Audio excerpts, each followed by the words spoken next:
नमस्कार। हम आपके सामने कलम के जादूगर कहे जाने वाले मुंशी प्रेमचंद्र जी की लिखी सुप्रसिद्ध कहानियों में से एक कहानी ईदगाह लेकर आए हैं। ईदगाह हामिद नामक ऐसे अबोध बालक की कहानी है जो इतनी छोटी उम्र में ना समझ होते हुए भी समझदारी का ऐसा परिचय देता है कि उसे बच्चा हामिद ना कहकर बूढ़ा हामिद कहना सही होगा। हामिद को अपनी दादी का कष्ट अपने खुशियों से कहीं बड़ा लगता है, इसलिए हामिद अपनी खुशियों को त्याग कर किस तरह अपनी दादी के दुख को दूर करने के लिए क्या करता है, इस पर आधारित है यह कहानी ईदगाह, जो कि कुछ इस प्रकार है। रमजान के पूरे 30 रोजों के बाद आज ईद आई। कितना मनोहर, कितना सुहावना प्रभात है। वृक्षों पर कुछ अजीब हरियाली है, खेतों में कुछ अजीब रौनक है, आसमान पर कुछ अजीब लालिमा है। आज का सूर्य देखो कितना प्यारा, कितना शीतल है, मानो संसार को ईद की बधाई दे रहा है। गांव में कितनी हलचल है। ईदगाह जाने की तैयारियां हो रही हैं। किसी के कुर्ते में बटन नहीं है, पड़ोस के घर सुई धागा लेने दौड़ा जा रहा है। किसी के जूते कड़े हो गए हैं, उनमें तेल डालने के लिए तेली के घर भागा जाता है। जल्दी जल्दी बैलों को सानी पानी दे दे। ईदगाह से लौटते लौटते दोपहर हो जाएगी। 3 कोस का पैदल रास्ता, फिर सैकड़ों आदमियों से मिलना भेंटना। दोपहर के पहले लौटना असंभव है। लड़के सबसे ज्यादा प्रसन्न हैं। किसी ने 1 रोजा रखा है, वह भी दोपहर तक, किसी ने वह भी नहीं। लेकिन ईदगाह जाने की खुशी उनके हिस्से की चीज है। रोजे बड़े बूढ़ों के लिए होंगे, उनके लिए तो ईद है। रोज ईद का नाम रटते हैं। आज वह आ गई। अब जल्दी पड़ी है कि लोग ईदगाह क्यों नहीं चलते। इन्हें गृहस्थी की चिंताओं से क्या प्रयोजन। सवैया के लिए दूध और शक्कर घर में है या नहीं, इनकी बला से ये तो सवैया खाएंगे। वह क्या जाने कि अब्बा जान क्यों बदहवास चौधरी कायम अली के घर दौड़े जा रहे हैं। उन्हें क्या खबर कि चौधरी आज आंखें बदल ले तो सारी ईद मुहर्रम हो जाए। उनकी अपनी जेबों में तो कुबेर का धन भरा हुआ है। बार बार जेब से अपना खजाना निकालकर गिनते हैं और खुश होकर फिर रख लेते हैं। महमूद गिनता है 1, 2, 10, 12। उसके पास 12 पैसे हैं। मोहसिन के पास 2, 3, 8, 9, 15 पैसे हैं। इन्हीं अनगिनते पैसों से अनगिनत चीजें लाएंगे। खिलौने, मिठाइयाँ, बिगुल, गेंद और ना जाने क्या क्या। और सबसे ज्यादा प्रसन्न है हामिद। वह 4-5 साल का करीब सूरत दुबला पतला लड़का, जिसका बाप गत वर्ष हैजे को भेंट हो गया और मां ना जाने क्यों पीली होती होती एक दिन मर गई। किसी को पता ना चला क्या बीमारी है। कहती भी तो सुनने वाला कौन था। दिल पर जो कुछ बीतती थी वह दिल में ही सहती थी, और जब ना सहा गया तो संसार को विदा हो गई। अब हामिद अपनी बूढ़ी दादी अमीना की गोद में सोता है और उतना ही प्रसन्न है। उसके अब्बा जान रुपए कमाने गए हैं, बहुत सी थैलियां लेकर आएंगे। अम्मी जान अल्लाह मियाँ के घर से उसके लिए बड़ी अच्छी अच्छी चीजें लाने गई है, इसीलिए हामिद प्रसन्न है। आशा तो बड़ी चीज है, और फिर बच्चों की आशा। उनकी कल्पना तो राई का पर्वत बना लेती है। हामिद के पाँव में जूते नहीं है और सिर पर एक पुरानी धुरानी टोपी है जिसका गोट काला पड़ गया है। फिर भी वह प्रसन्न है। जब उसके अब्बा जान थैलियां और अम्मी जान नियामतें लेकर आएंगी तो वह दिल के अरमान निकाल लेगा। तब देखेंगे महमूद, मोहसिन, नूरे और सम्मी कहां से उतने पैसे निकालेंगे।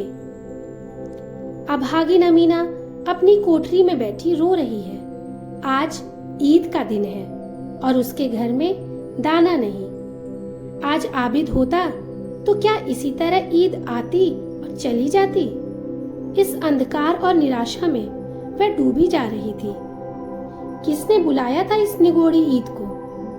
इस घर में उसका काम नहीं, लेकिन हामिद, उसे किसी के मरने जीने से क्या मतलब? उसके अंदर प्रकाश है और बाहर आशा।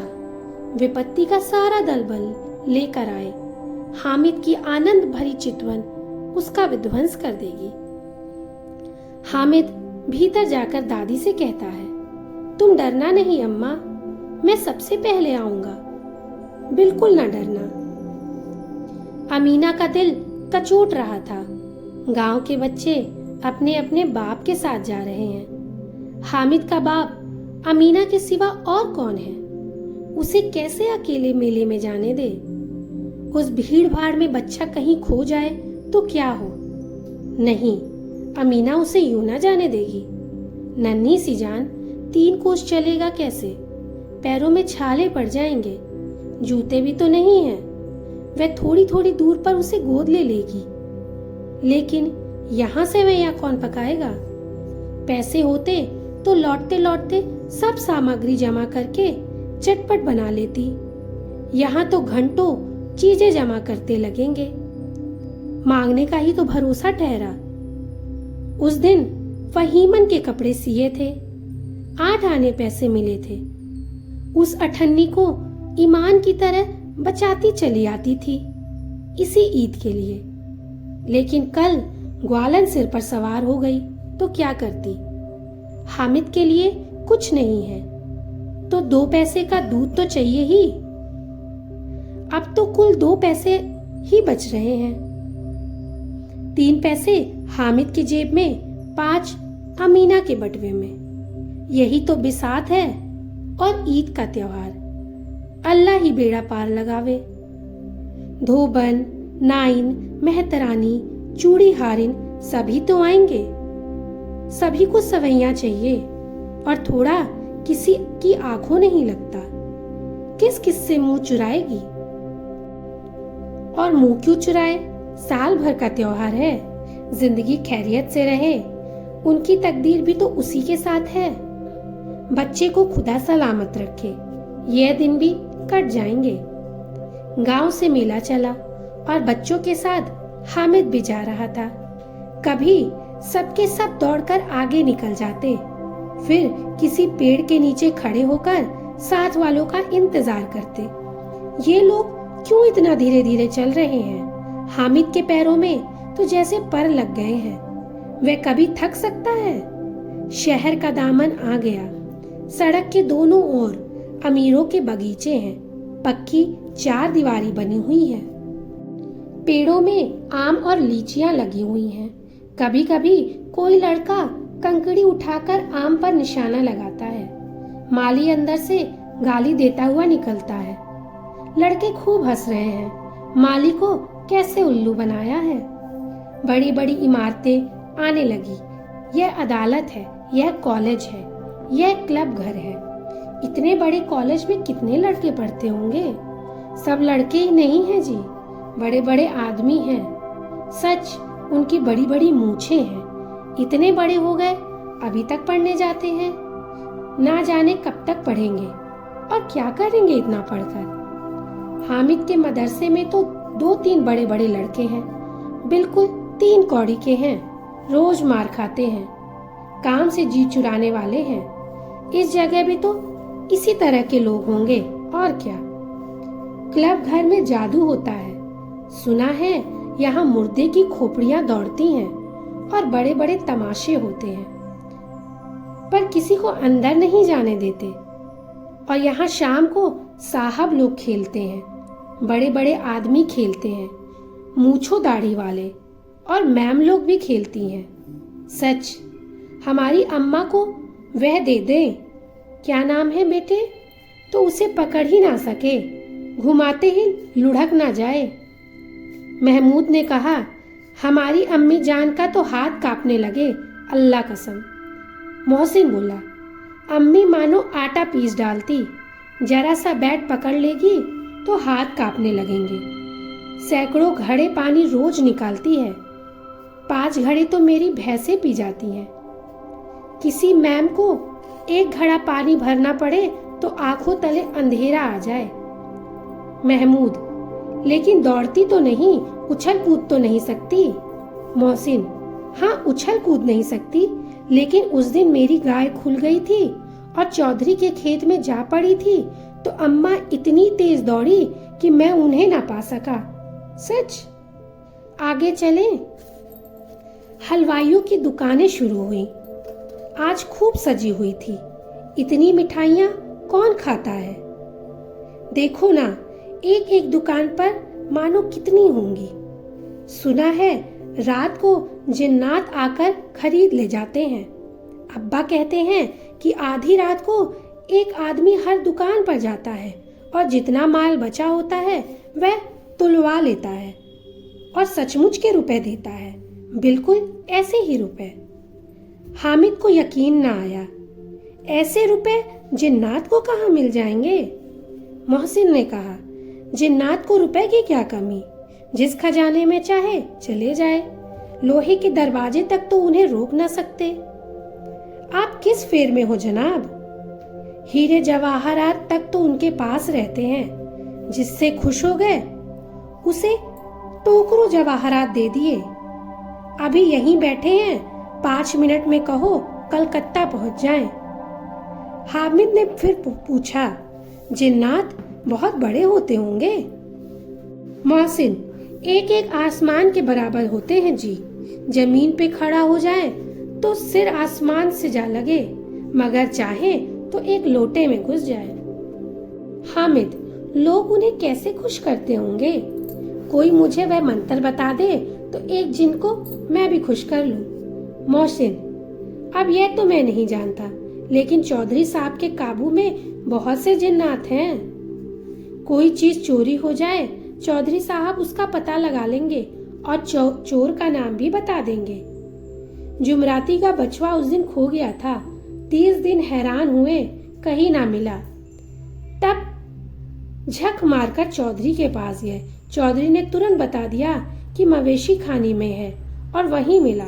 जिन्नात आकर उन्हें सारे जहान की खबरें दे जाते हैं। अब उसकी समझ में आ गया कि चौधरी के पास क्यों इतना धन है और क्यों उनका इतना सम्मान है। आगे चले। यह पुलिस लाइन है। यहीं सब कांस्टेबल कवायद करते हैं। रात को बेचारे घूम घूम कर पहरा देते हैं, नहीं चोरियां हो जाएं। मोहसिन ने प्रतिवाद किया, यह कांस्टेबल पहरा देते हैं? तभी तुम बहुत जानते हो। अजी हजरत, यही चोरी कराते हैं। शहर में जितने चोर डाकू हैं सब इनसे मिले रहते हैं। रात को ये लोग चोरों से कहते हैं चोरी करो, और आप दूसरे मोहल्ले में जाकर जागते रहो पुकारते हैं। जब ही इन लोगों के पास इतने रुपए आते हैं। मेरे मामा एक थाने के कांस्टेबल हैं, 20 रुपया महीना पाते हैं, लेकिन 50 रुपए घर भेजते हैं। अल्लाह कसम, मैंने एक बार पूछा था कि मामू आप इतने रुपए कहाँ से पाते हैं? हंस कर कहने लगे, बेटा अल्लाह देता है। फिर आप ही बोले, हम लोग चाहें तो एक दिन में लाखों मार लाएं। हम तो इतना ही लेते हैं जिससे अपनी बदनामी ना हो और नौकरी ना चली जाए। हामिद ने पूछा, यह लोग चोरी करवाते हैं तो इन्हें कोई पकड़ता नहीं? मोहसिन उसकी नादानी पर दया दिखाकर बोला, अरे पागल, इन्हें कौन पकड़ेगा? पकड़ने वाला तो यह खुद है, लेकिन अल्लाह इन्हें सजा भी खूब देता है। हराम का माल हराम में जाता है। थोड़े ही दिन हुए मामू के घर में आग लग गई। सारी लई पूंजी जल गई, एक बर्तन तक ना बचा। कई दिन पेड़ के नीचे सोए, अल्लाह कसम पेड़ के नीचे। फिर ना जाने कहां से 100 कर्ज लाए तो बर्तन भाड़े आए। हामिद, 100 तो 50 से ज्यादा होते हैं। कहाँ 50 कहाँ 100? 50 एक थैली भर होता है, 100 तो 2 थैलियों में भी ना आवे। अब बस्ती घनी होने लगी थी। ईदगाह जाने वालों की टोलियां नजर आने लगी। एक से एक भड़कीले वस्त्र पहने हुए, कोई इक्के पे और कोई तांगे पे सवार और कोई मोटर पर, सभी इत्र में बसे, सभी के दिलों में उमंग। ग्रामीणों का यह छोटा सा दल अपनी विपन्नता से बेखबर, संतोष और धैर्य में मगन चला जा रहा था। बच्चों के लिए नगर की सभी चीजें अनोखी थीं। जिस चीज की ओर ताकते ताकते ही रह जाते और पीछे से बार बार हॉर्न की आवाज होने पर भी ना चेतते। हामिद तो मोटर के नीचे जाते जाते बचा। सहसा ईदगाह नजर आया। ऊपर इमली के घने वृक्षों की छाया, नीचे पक्का फर्श है जिस पर जाजिम बिछा हुआ है और रोजेदारों की पंक्तियां एक के पीछे एक ना जाने कहां तक चली गई हैं, पक्के जगत के नीचे तक, जहां जाजिम भी नहीं है। नए आने वाले आकर पीछे की कतार में खड़े हो जाते हैं। आगे जगह नहीं है। यहाँ कोई धन और पद नहीं देखता। इस्लाम की निगाह में सब बराबर है। इन ग्रामीणों ने भी वजू किया और पिछले पंक्ति में खड़े हो गए। कितना सुंदर संचालन है, कितनी सुंदर व्यवस्था। लाखों सिर एक साथ सजदे में झुक जाते हैं, फिर सबके सब एक साथ खड़े हो जाते हैं, एक साथ झुकते हैं और एक साथ घुटनों के बल बैठ जाते हैं। कई बार यही क्रिया होती है, जैसे बिजली की लाखों बत्तियां एक साथ प्रदीप्त हो और एक साथ बुझ जाएं, और यही क्रम चलता रहे। कितना अपूर्व दृश्य था, जिसकी सामूहिक क्रियाएं, विस्तार और अनंतता हृदय को श्रद्धा, गर्व और आत्मा आनंद से भर देती थी। नमाज खत्म हो गई। लोग आपस में गले मिल रहे हैं। तब मिठाइयाँ और खिलौनों की दुकानों पर धावा होता है। ग्रामीणों का यह दल इस विषय में बालकों से कम उत्साही नहीं है। यह देखो, हिंडोला है, 1 पैसा देकर चढ़ जाओ। कभी आसमान पर जाते हुए मालूम होगे, कभी जमीन पर गिरते हुए। यह चरखी है, लकड़ी के हाथी, घोड़े, ऊंट छड़ों से लटके हुए हैं। 1 पैसा देकर बैठ जाओ और 25 चक्कर का मजा लो। महमूद और महसिन और नूरे और सम्मी इन घोड़ों और ऊँटों पर बैठते हैं। हामिद दूर खड़ा है। 3 ही पैसे तो हैं उसके पास। अपने कोष का 1/3 जरा सा चक्कर खाने के लिए नहीं दे सकता। सब चरखियों से उतरे, अब खिलौने लेंगे। इधर दुकानों की कतार लगी हुई है। तरह तरह के खिलौने हैं, सिपाही और गुजरिया, राजा और वकील, भिश्ती और धोबिन और साधु। वाह, कितने सुंदर खिलौने हैं। अब बोला ही चाहते हैं। महमूद सिपाही लेता है, खाकी वर्दी और लाल पगड़ी वाला, कंधे पर बंदूक रखे हुए है। मालूम होता है अभी कवायद किए चला आ रहा है। मोहसिन को भिश्ती पसंद आया। कमर झुकी है, ऊपर मशक रखे हुए है। मशक का मुंह एक हाथ से पकड़े हुए है।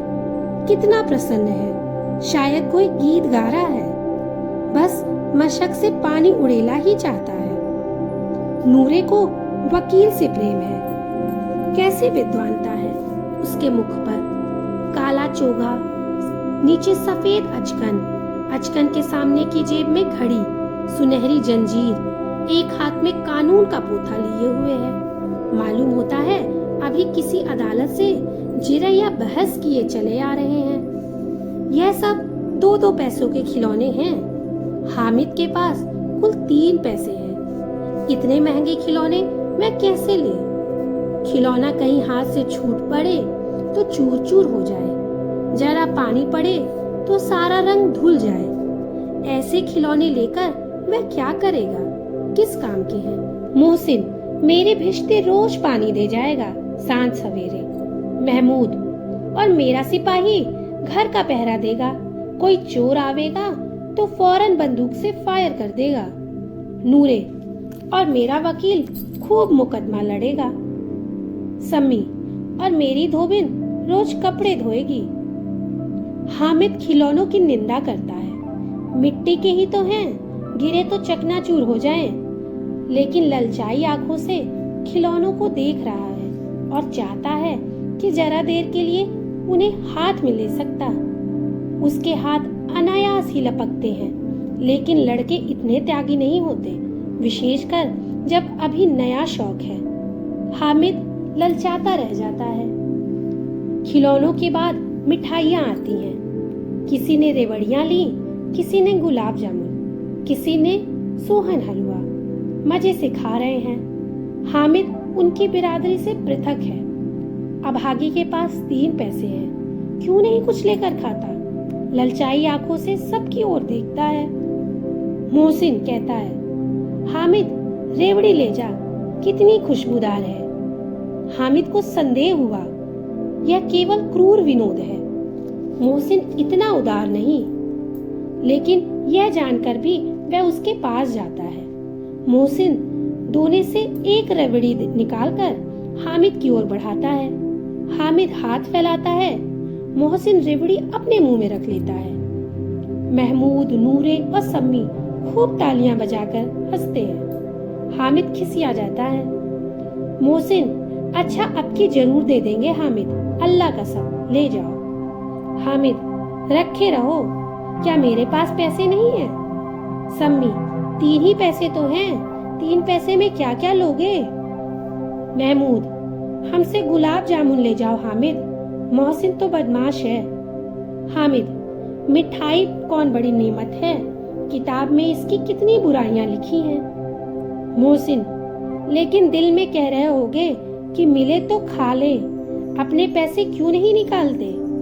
महमूद, हम समझते हैं इसकी चालाकी, जब हमारे सारे पैसे खर्च हो जाएंगे तो हमें ललचा ललचा कर खाएगा। मिठाइयों के बाद कुछ दुकानें लोहे की चीजों की हैं, कुछ गिलट और कुछ नकली गहनों की। लड़कों के लिए यहाँ कोई आकर्षण ना था, वह सब आगे बढ़ जाते हैं। हामिद लोहे की दुकान पर रुक जाता है। कई चिमटे रखे हुए थे। उसे ख्याल आया, दादी के पास चिमटा नहीं है। तवे से रोटियां उतारती है तो हाथ जल जाता है। अगर वह चिमटा ले जाकर दादी को दे दे तो वह कितनी प्रसन्न होगी, फिर उनकी उंगलियां कभी ना जलेंगी। घर में एक काम की चीज हो जाएगी। खिलौनों से क्या फायदा, व्यर्थ में पैसे खराब होते हैं। जरा देर की ही तो खुशी होती है, फिर तो खिलौनों को कोई आग उठाकर नहीं देखता। या तो घर पहुंचते पहुंचते टूट फूट कर बराबर हो जाएंगे, या छोटे बच्चे जो मेले में नहीं आए हैं जिद करके ले लेंगे और तोड़ डालेंगे। चिमटा कितने काम की चीज है। रोटियां तवे से उतार लो, चूल्हे में सेक लो। कोई आग मांगने आवे तो चटपट चूल्हे से आग निकालकर उसे दे दो। अम्मा बेचारी को कहाँ फुर्सत कि बाजार आए, और इतने पैसे ही कहाँ मिलते हैं, रोज हाथ जला लेती है। हामिद के साथ ही आगे बढ़ गए। सबील पर सबके सब शरबत पी रहे हैं। देखो सब कितने लालची हैं। इतनी मिठाइयाँ ली, मुझे किसी ने एक भी ना दी।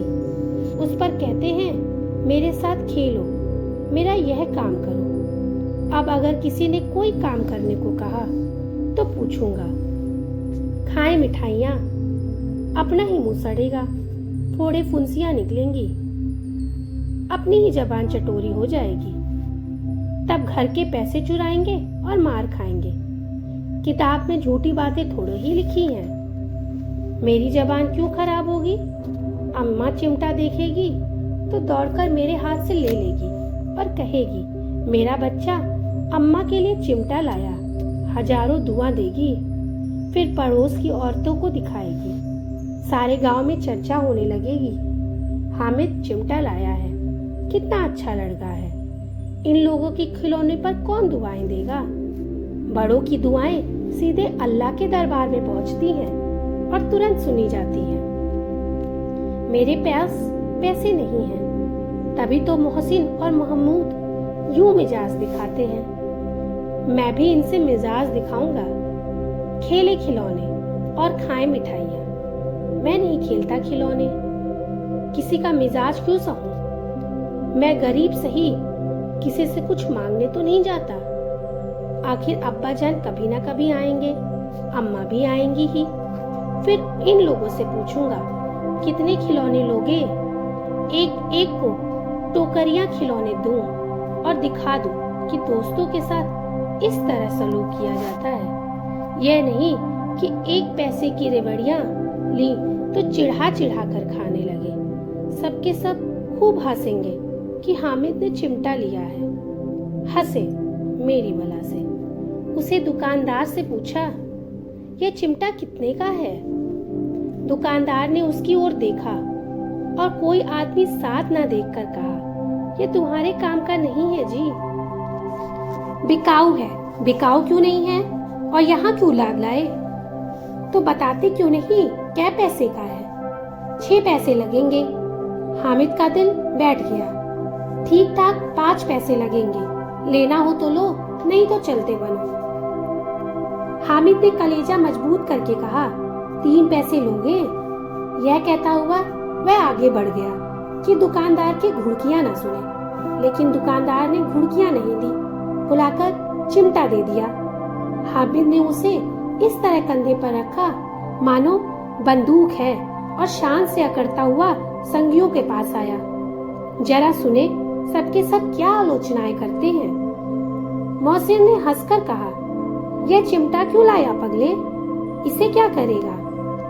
हामिद ने चिमटे को जमीन पर पटक कर कहा, जरा अपनी भिश्ती जमीन पर गिरा दो, सारी पसलियां चूर चूर हो जाए बच्चा की। महमूद बोला, तो यह चिमटा कोई खिलौना है? हामिद, खिलौना क्यों नहीं? अभी कंधे पर रखा बंदूक हो गई, हाथ में लिया फकीरों का चिमटा हो गया। चाहूं तो इसे मंजीरे का काम ले सकता हूँ। एक चिमटा जमा दूं तो तुम लोगों के सारे खिलौनों की जान निकल जाए। तुम्हारे खिलौने कितने ही जोर लगावे, वे मेरे चिमटे का बाल भी बांका नहीं कर सकते। मेरा बहादुर शेर है चिमटा। सम्मी ने खंजरी ली थी। प्रभावित होकर बोला, मेरी खंजरी से बदलोगे? 2 आने की है। हामिद ने खंजरी की ओर उपेक्षा से देखा। मेरा चिमटा चाहे तो तुम्हारी खंजरी का पेट फाड़ डाले। बस एक चमड़े की झिल्ली लगा दी, ढप ढप बोलने लगी। जरा सा पानी लग जाए तो खत्म हो जाए। मेरा बहादुर चिमटा आग में, पानी में, तूफान में बराबर डटा खड़ा रहेगा। चिमटे ने सभी को मोहित कर लिया। लेकिन अब पैसे किसके पास धरे हैं? फिर मेले से दूर निकल आए हैं। 9 भी कब के बज गए। धूप तेज होती रही है। घर पहुंचने की जल्दी हो रही थी। बाप से जिद भी करे तो चिमटा नहीं मिल सकता है। हामिद है बड़ा चालाक, इसीलिए बदमाश ने अपने पैसे बचा रखे थे। अब बालकों को के 2 दल हो गए। मोहसिन, महमूद, सम्मी, नूरे एक तरफ हैं, हामिद अकेला दूसरी तरफ। शास्त्रार्थ हो रहा है। सम्मी तो विधर्मी हो गया, दूसरे पक्ष से जा मिला। लेकिन मोहसिन, महमूद और नूरे भी हामिद से 1-1, 2-2 साल बड़े होने पर भी हामिद के आघातों से आतंकित हो उठे हैं। उसके पास न्याय का बल है और नीति की शक्ति। एक और मिट्टी है और एक और लोहा, जो इस वक्त अपने को फौलाद कह रहा है। वह अजेय है, घातक है। अगर कोई शेर आ जाए तो मियाँ भिश्ती के छक्के छूट जाएं। मियाँ सिपाही मिट्टी की बंदूक छोड़कर भागे। वकील साहब की नानी मर जाए, चुंगे में मुंह छिपाकर जमीन पर लेट जाए, मगर यह चिमटा, यह बहादुर, यह रुस्तमे हिंद लपक कर शेर की गर्दन पर सवार हो जाएगा और उसकी आंख निकाल लेगा। मोहसिन ने एड़ी चोटी का जोड़ लगाकर कहा, अच्छा पानी तो नहीं भर सकता? हामिद ने चिमटे को सीधा खड़ा करके कहा, भिश्ती को एक डांट बताएगा तो दौड़ा हुआ पानी लाकर उसके द्वार पर छिड़कने लगेगा। मोहसिन परास्त हो गया, पर महमूद ने कुमक पहुंचाई, अगर बच्चा पकड़ जाए तो अदालत में बंधे बंधे फिरेंगे, तब वकील साहब के ही पैरों पड़ोगे। हामिद इस प्रबल तर्क का जवाब न दे सका। उसने पूछा, हमें पकड़ने कौन आएगा? नूरे ने अकड़ कर कहा, यह सिपाही बंदूक वाला। हामिद ने मुंह चिढ़ाकर कहा, यह बेचारे हमारे बहादुर रुस्तमे हिंद को पकड़ेंगे? अच्छा लाओ, अभी जरा कुश्ती हो जाए। इसकी सूरत देखकर दूर से भागेंगे। पकड़ेंगे क्या बेचारे। मोहसिन को नई चोट सूझ गई। तुम्हारे चिमटे का मुंह रोज आग में लाल हो जाएगा। उसने समझा था कि हामिद लाजवाब हो जाएगा, लेकिन यह बात ना हुई। हामिद ने तुरंत जवाब दिया, आग में बहादुर ही कूदते हैं जनाब। तुम्हारे यह वकील, सिपाही और भिश्ते लौंडियों की तरह घर में घुस जाएंगे। आग में कूदना वह काम है जो रुस्तमे हिंद ही कर सकता है। महमूद ने एक जोर लगाया, वकील साहब कुर्सी मेज पर बैठेंगे, तुम्हारा चिमटा तो बावर्ची खाने में जमीन पर पड़ा रहेगा। इस तर्क ने सम्मी और नूरे को सजीव कर दिया। कितने ठिकाने की बात कही पट्टे ने। चिमटा बावर्ची खाने में पड़े रहने के सिवा और क्या कर सकता है। हामिद को कोई फड़कता हुआ जवाब न सूझा तो उसने धांधली शुरू की, मेरा चिमटा बावर्ची खाने में नहीं रहेगा। वकील साहब कुर्सी पर बैठेंगे तो जाकर उन्हें जमीन पर पटक देगा और उनका कानून उनके पेट में डाल देगा। बात कुछ बनी नहीं, खासी गाली गलौज थी। कानून की पेट में डालने वाली बात छा गई, ऐसी छा गई कि तीनों सूरमा मुंह ताकते रह गए, मानो कोई धेलचा कनकौवा किसी गंडे वाले कनकौवे को काट गया हो। कानून मुंह से बाहर निकालने वाली चीज है, उसको पेट के अंदर डाल दिया जावे, बेतुकी सी बात होने पर भी कुछ नयापन रखती है। हामिद ने मैदान मार लिया। उसका चिमटा रुस्तमे हिंद है। अब इसमें मोहसिन, महमूद, नूरे, सिम्मी किसी को भी आपत्ति नहीं हो सकती। विजेता को हारने वालों से जो चमत्कार मिलना स्वाभाविक है, वह हामिद को भी मिला। औरों ने 3-3, 4-4 आने पैसे खर्च किए, पर कोई काम की चीज ना ले सके। हामिद ने 3 पैसों में रंग जमा लिया। सच ही तो है, खिलौनों का क्या भरोसा, टूट फूट जाएंगे। हामिद का चिमटा बना रहेगा बरसों। संध की शर्त तय होने लगी। मोहसिन ने कहा, जरा अपना चिमटा दो, हम भी देखें। तुम हमारा भिश्ती लेकर देखो। महमूद और नूरे ने भी अपने अपने खिलौने पेश किए। हामिद को इन शर्तों के मानने में कोई आपत्ति ना थी। चिमटा बारी बारी से सबके हाथ में गया और उनके खिलौने बारी बारी से हामिद के हाथ में आए। कितने खूबसूरत खिलौने थे। हामिद ने हारने वालों के आंसू पोंछे। मैं तुम्हें चिढ़ा रहा था, सच। यह लोहे का चिमटा भला इन खिलौनों की क्या बराबरी करेगा। मालूम होता है अब बोले। लेकिन मोहसिन की पार्टी को इस दिलासे से संतोष नहीं होता। चिमटे का सिक्का खूब बैठ गया है।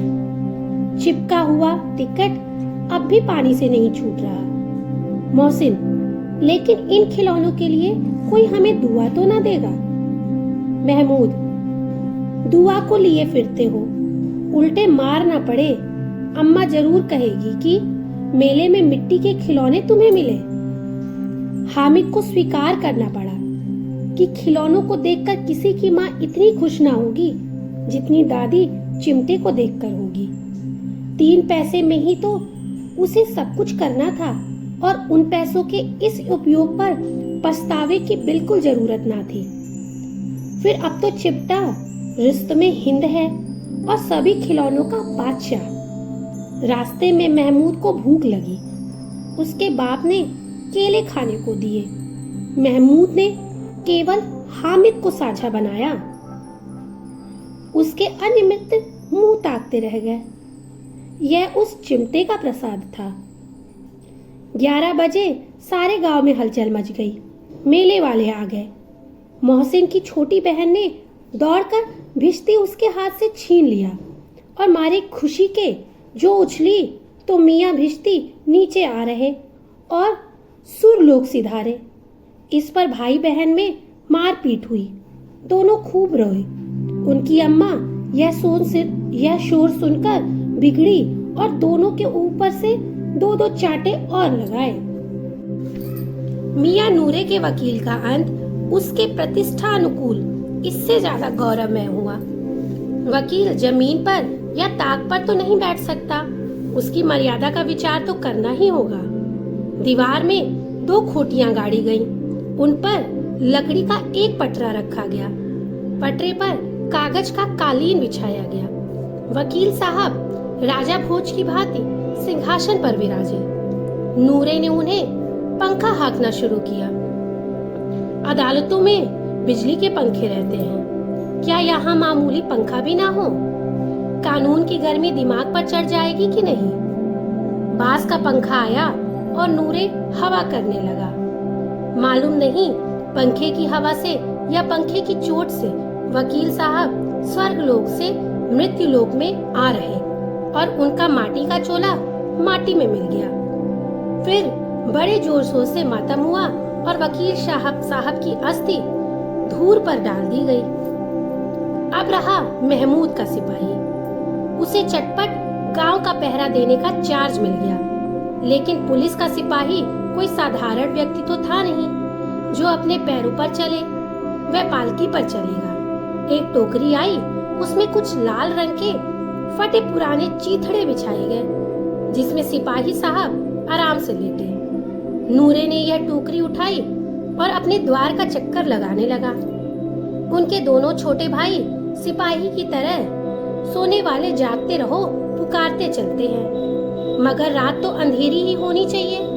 महमूद को ठोकर लग जाती है और टोकरी उसके हाथ से छूटकर गिर पड़ती है और मियाँ सिपाही अपनी बंदूक लिए जमीन पर आ जाते हैं और उनकी एक टांग में विकार आ जाता है।